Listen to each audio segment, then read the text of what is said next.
Hey guys, so in this video we're going to go over my final version of the Rogue Exile Farmer on the Armor Stacker.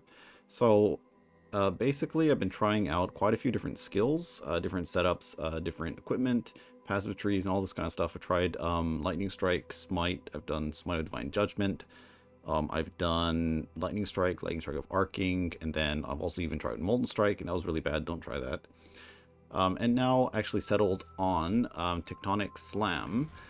Because I don't know, I kind of like this, and there's a couple of reasons for that. And first of all is it's a slam skill, so this means that we don't need the +2 strikes or plus strikes, right? So we can use things like Soul Ascension without any downsides, right? Because usually you are getting your plus strikes on the gloves implicit from the Searing Exarch, and you know, if you played Soul Ascension with Smite or something, or Lightning Strike, you'd have to get +1 strike either on the passive tree, which is only +1, so it's kind of bad for clear, or you would have to run Ancestral Call in your links, and it's kind of you know, not all that great. So you're missing out on like either 3 to 4 passive points, or what, 35 to 40% less damage if you use that. So it is kind of a not really nice to use on strike skills, but with the Tectonic Slam, since it is a slam, we don't need extra strikes, so we get to use it for free pretty much. And this is actually really fun. I mean, of course, it also does give you quite a bit of damage with the Soul Eater stacks, but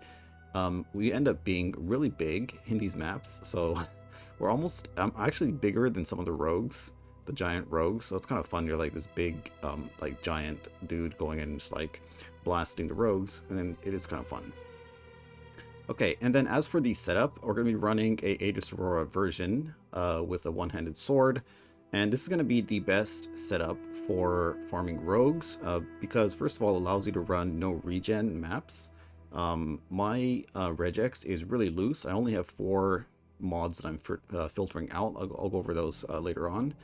But that means I can buy maps. I have no problem buying maps, even maps with quant. So now I started buying maps with quant on them, right? And I usually have no problem buying them. People are always having enough supply, so that's pretty nice.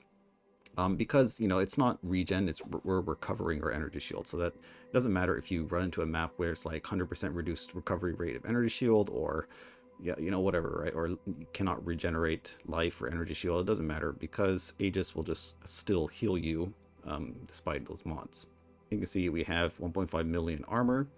You can even take altars with like -50% fizz damage mitigation if there isn't too many damage mods, and still be fine.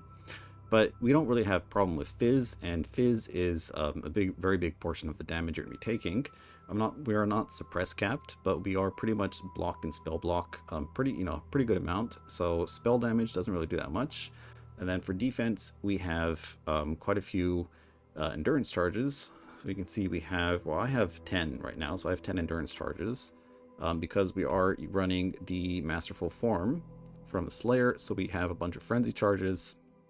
We got some on the tree, we got some on the rings, and I got one on the glove. And so I have a total of 10, so that's 10 endurance charges, so we get quite a bit of damage mitigation from there, as well as 90 max res, and this is pretty much enough for spell damage.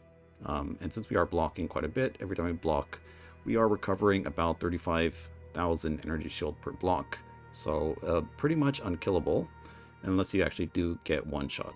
And I ran about 120 maps, and I only died one time. Well, actually 6 times. I used all 6 portals in that one map. It was one map that was insane. I got like -55% fizz damage mitigation. It had like 800% crit multi. And then also had about 400 to 500 fizzes extra.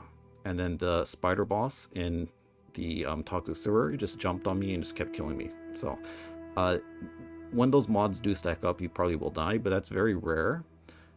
In my case, like after having run about 120 of these maps with this setup, that situation only happened one time. And you know, a lot of times I can stack up the fizz taken as, the fizzes extra up to a very high amount, about like 500-ish, and then still be fine. But I think the crit multi plus the less reduced physical damage reduction on top of the crit, and all of that other stuff was a little bit too much. But anyways, so very, very durable farmer. You can AFK pretty much in the maps with the rogues hitting you and all that, because Aegis is going to keep you alive. So it's very comfy to play. You can go, I'll be like, farming the maps, and then like my live search will go off, so I can just go alt tab, look at the live search, come back to the game and still be alive. Alright, so let's run some of these maps. It might take a couple of maps to actually find the rogues, so I'll get back to you once I'm in a map where the rogues have spawned. Oh, okay, and first map, they did spawn. So there is like a little bit of kind of like ramp, I guess you could say, because we do need to get our soul leader stacks. So right now, I think once you hit like around 20 or so stacks, things start to get like pretty good. But anyways, yep, here we go. So we're just going to go, I'm not going to really bother, how would you say, doing everything properly, like, doing the altars, the rituals last and that kind of stuff. But we'll just go and kind of blast everything. Maybe like pick up some of the loot, right? And you can see, like, it gets pretty insane once you start getting your soul leader stacks. And the only downside, I think, to Tectonic Slam is it's like a cone, right? So sometimes it might seem like you're not doing any damage because, the cone isn't actually hitting something. But anyways, we got a divine. Nice. Alright, are we using... yeah, so I'm also running a 5-link right now. I'm running item rarity support, as well as a gold flask. So that's, about... gold flask, a stim knife flask would be another like 30% more damage, 35 or so. And then the other link is another 35 or 40% more damage. So you can get quite a bit more damage, but right now I think I have enough DPS, so I'm just putting in extra rarity. This map has less AoE, so that's a little bit annoying.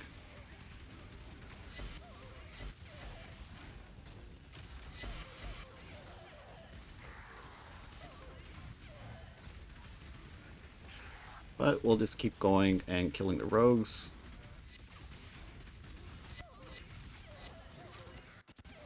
And this map, wait, let me see what the mods are. Oh, this is already at 200 fizzes extra, so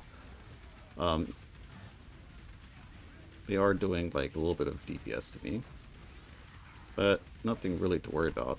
Alright, let's use our burst on Mr. Kosis, because he can be a little bit annoying.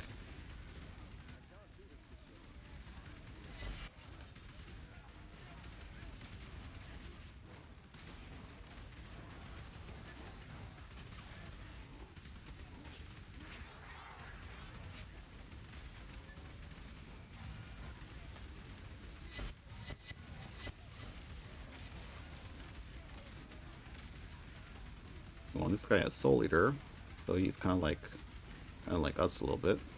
But I think right now we are actually bigger than the rogues, so it's kind of funny. Alright, let's run the ritual.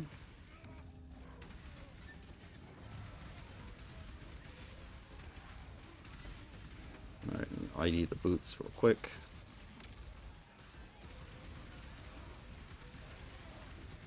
And when these guys spawn in, I'm pretty much just going to pop my Vol Haste and Vol Smite, and then just kind of go ham. And everything just kind of melts. I don't know what's going on with Tectonic Slam, but it seems like the more enemies that are nearby, like the more damage I'm actually doing, which is kind of weird. So I'm not really sure what's going on. But let's just go and do all of these rituals.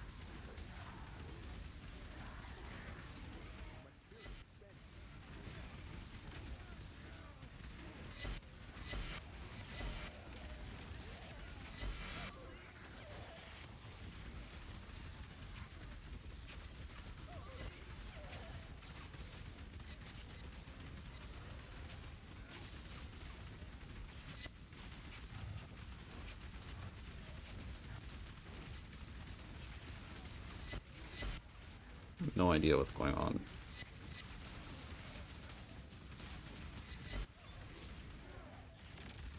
As for like rarity, with item rarity support right now, I'm at about 250, 260-ish rarity, so not super high, but you can get quite a bit more, I'd say, because my ring only has it's not like 50% rarity ring, and I think you can get some more on your amulet too.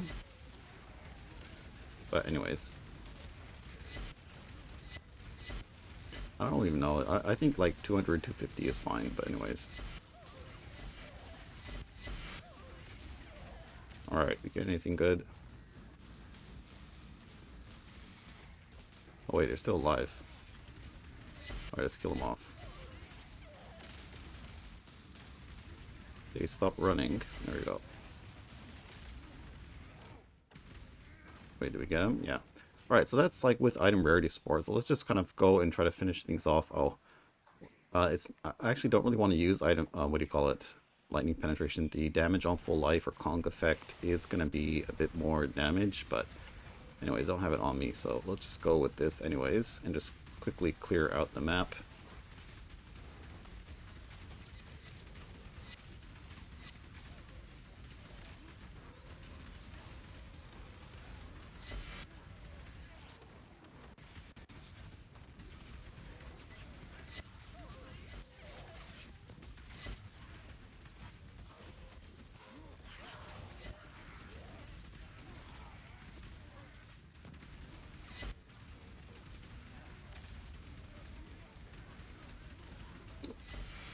All right.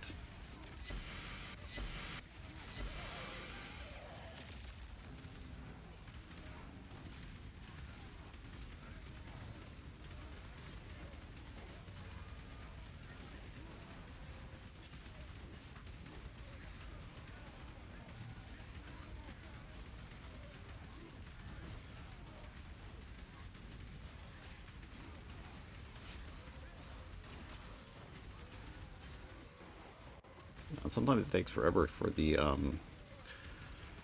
exiles to spawn in. Oh, wait, they're all down here. Okay. Yeah, you can see when you push your Vol haste, Vol smite, and your tincture together, it's like everything just kind of just like dies. That's kind of cool.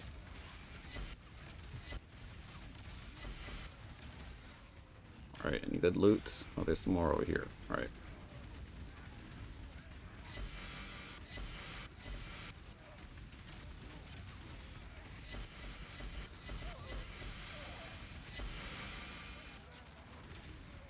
Alright, gotta check the belts. Alright, that's pretty much the map. I think we just go kill the boss, and that was the last ritual anyways, but let's go kill the spider. Didn't get any altars. It's kind of sad.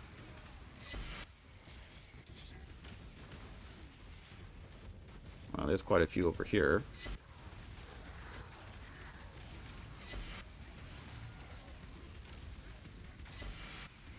Yeah, that's what I'm talking about with the Tectonic Slam. Sometimes it's like feels like you're not doing damage just because the cone is not like hitting the target. I guess the less AoE on this map isn't really helping too much. Okay. Oh, there is the spider boss. Okay. Alright, lots of loot. See square maps. And I think we just do Vol Smite here and get rid of these guys. Alright, I think that's pretty much it. Anyways, yeah, let's get out of here. Okay, so that's kind of like a map. Alright, so in order to get this build running, we're going to need a few items. So basically, we are going to be using a Fire Overcap Necrotic Armor, and then a gem level helmet, I guess. If you don't have one of these synth ones, you can make a Eldritch helmet. Basically the same explicits, but on the implicit, you're going to get mana reservation and reduced mana cost of attacks. So that's a pretty good option for a budget helmet. And then also for the ring too, you can just get a Grace ring and then run that. For the amulet as well, I have a +8, but you can just run a +4 as well. Obviously, you're going to be losing damage doing that. But anyways, it should still work fine. And then for your shield, it's kind of important. You do need to get a +5 block because in order to get our block cap, basically it's kind of interesting. So we're going to be using Glancing Blows along with Versatile Combatant. And the way this works is it kind of double dips in a way. So we get 2 chance to block spell damage for each overcap chance to block attack damage. So you can see we're at 80% total block chance. That goes into our spell block, and then that gets then doubled by Glancing Blows. So we end up capping our spell block very easily. And that's pretty much why you need to get +5 on the shield. And the rest is just from 3 block tattoos. So 1 over here, and then 1 over here, and then 1 over here, and then we get our 60 spell block. Okay, and then for the gloves, actually doesn't really matter if your number of souls is like +3 or +5 or whatever, right? It doesn't have to be a +10, but I think for implicits, you definitely want to get Frenzy Charge. It's going to be the best option, and then Elemental Weakness or AoE gems plus gems, you know, that kind of stuff. Even Enfeeble would be a nice option, defensive option. But overall, the +1 Frenzy is going to give you quite a bit of damage, as well as gaining 1 extra endurance charge is pretty big. Okay, so for the sword, ideally you have a Resolute Technique and Fortified sword. If you don't have that, then what you probably do is you probably just run Fortify in your link, because it's what, like it's 20% more melee damage, so you're gonna lose a little bit of damage compared to running something like Damage on Full Life or Conq effect, but you're gonna save quite a bit of money, right? Because these are, I don't think there is even any of these on the market right now. So that's pretty much what you're going to be running. And then if you are low on damage, just drop the gold flask and then run a Stibnite flask. That's going to be another 30% more damage. So, you know, if you have worse gear, then you basically just have to cut out the rarity, which is kind of bad, I guess. But, you know, you got to do what you got to do in order to farm these guys. And if you want to use the same setup, you can run any kind of attack skill. It doesn't really matter. But I think Tectonic Slam is, I mean, I've never played this skill, so it's kind of fun, I think, playing a new skill. And then also, like we mentioned, we don't need the strike skill target, so we get to use the Soul Ascension for free. Okay, so that is pretty much all of the gear, I think. Let's go over the passive tree. Okay, so if you don't have the 1 passive voices set up, basically you just lose this. And this is pretty nice because the exiles often will have quite a bit of elemental resistance, especially with map mods and that kind of stuff. So you'll notice when you're attacking them every now and then, they just kind of like get one shot. And that's because you know, they'll have like 75 to 80 elemental resistance, then you invert it, and then all of your penetration kicks in, and they just kind of like die. So this is pretty nice. And then that's pretty much all you would drop, because this is 1, 2, 3, 4 points. So you just drop all of this, and then you can probably take 1 extra point somewhere. You could probably take this block node. You can get some more intelligence, you can get some more strength if you're low on strength, or you can get Divine Shield.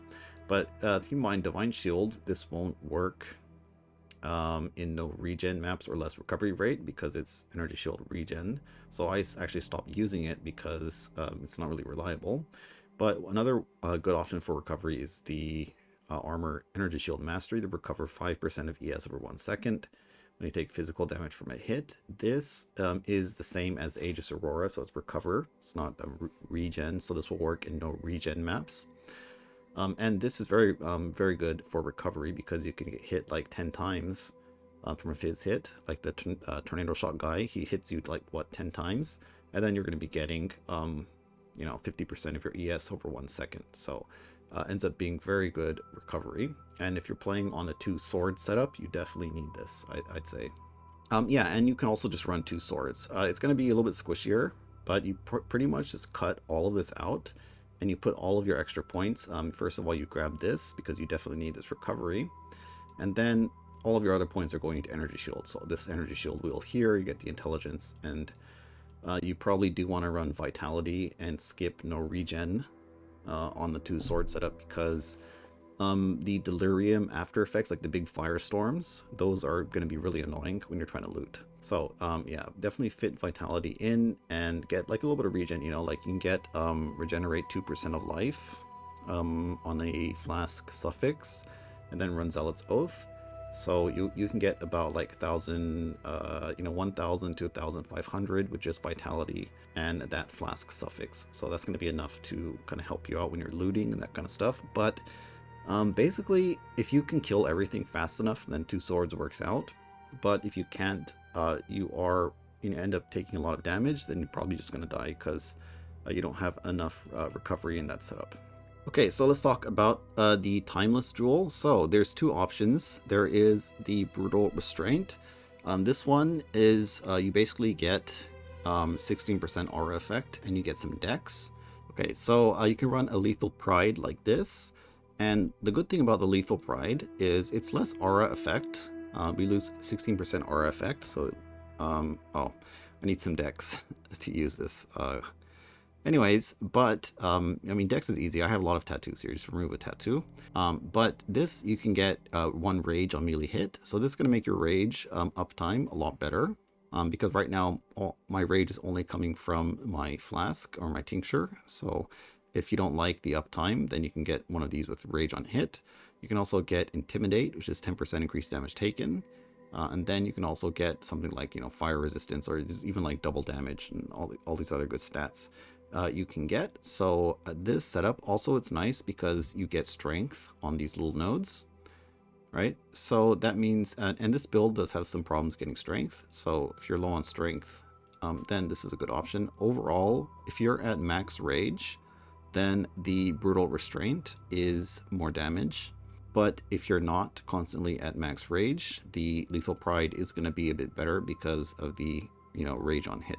Okay, so for the links, and this is the first time I'm playing Tectonic Slam, so I might have a lot of things wrong here. Maybe some people who are more familiar with this skill can give a little bit of help here. But so basically, Endurance Charge on melee stun, we can actually stun the rogues quite reliably, and other mobs as well. So we end up gaining endurance charges. And so basically, since we're using Relicash, we don't really need to gain endurance charges for our defensive purposes. But we do get a bit more AoE on our Tectonic Slam. So that's like the only reason. And with 10 endurance charges, this is like 40% more damage. So it ends up being a very good support. And then after that, we're going to be running Awaken Elemental damage with attacks. And then item rarity if you have enough damage. If not, you run damage on full life. Or conq effect is the highest DPS. What do you call it? Penetration's okay as well, I guess. If you don't have the inversion mastery, then definitely run the Awaken Lightning Penetration. And then multi-strike and volatility. So that's our link setup. And for defensive tools, basically the way it works is we have a cast and damage taken for Molten Shell. So this helps when you take, a big, like a lot of hits in succession. Like it's like the Tornado Shot guy, like 10 rogues hit you at once. Molten Shell is going to proc and help you from getting one shot. So that's kind of your first defensive layer. And then after that, we have a very high level Frost Shield. The Frost Shield has 4 stages, with each stage having 2,180 life per stage. So it's another like 6,000-ish or 5,000, 6,000-ish health from the Frost Shield, and it is a very fast cast. The charge time very fast, I would say. And basically you just push this, and then when you're in the ritual, you just stand inside your Frost Shield, and this will pretty much keep you alive in a lot of cases. So yeah, I'm actually using Frost Shield like my guard skill right now, pretty much. Right, and Molten Shell is pretty much just automated. So that's kind of the way I'm playing right now. This Frost Shield is like, I treat it as my guard skill, pretty much. Okay, so as for gameplay, there's only a couple of things to note in that we do need to keep up the smite buff when we're attacking the rogues. And right now my smite buff lasts 6 seconds. Now you can extend it even further if you take one of these masteries here with the Nonker's Aura skill duration. But the Vault Smite duration is like 12 seconds. So I think that's enough for me to kill all the rogues in, like, say, a ritual. 12 seconds is like more than enough for me. Anyways, so basically normal smite, when you're just kind of like mapping and just like a rogue in your way, When you're in a ritual, I'm pretty much only relying on Vol Smite. And then we also are running Vol Haste, because Vol Haste, since we have so much R effects, ends up giving quite a bit of attack and cast speed. So the burst combo is you push your Vol Haste, your Vol Smite, you activate your Tincture, and then you just kind of go ham for what, 10-12 seconds, and pretty much everything is going to be dead with that combo. And I think we're pretty much done with the video. Let's talk about the MTX, because someone always asks me. So for the MTX, we have our Demigod. For the weapon, we have the Paladin weapon effect and the Divine Judgment unique finisher. Then we have the Demigod Triumph for the helmet. And I'm using the Chaosborn armor set with the Sanctum wings. I actually like to run Divine Paladin back attack attachment because the wings kind of like bug out in the Delirium maps. And then we have Demigod rings, we have the Demigod Bounty belt, and the Chaosborn gloves, and the Autumn Night boots. I'm not running any footprints because they don't have any ones I like. I'm still slowly buying my invisible flask effect. Eventually we will maybe use one here. Get rid of all of these annoying flask effects. And we have the Nightfall Cloud Pet, it's my little guy over here, and the Jellyfish Portal effect. Okay guys, but that's going to be it for the video. Yeah, let me know what you think. And yeah, thanks for watching guys, and I'll see you next time.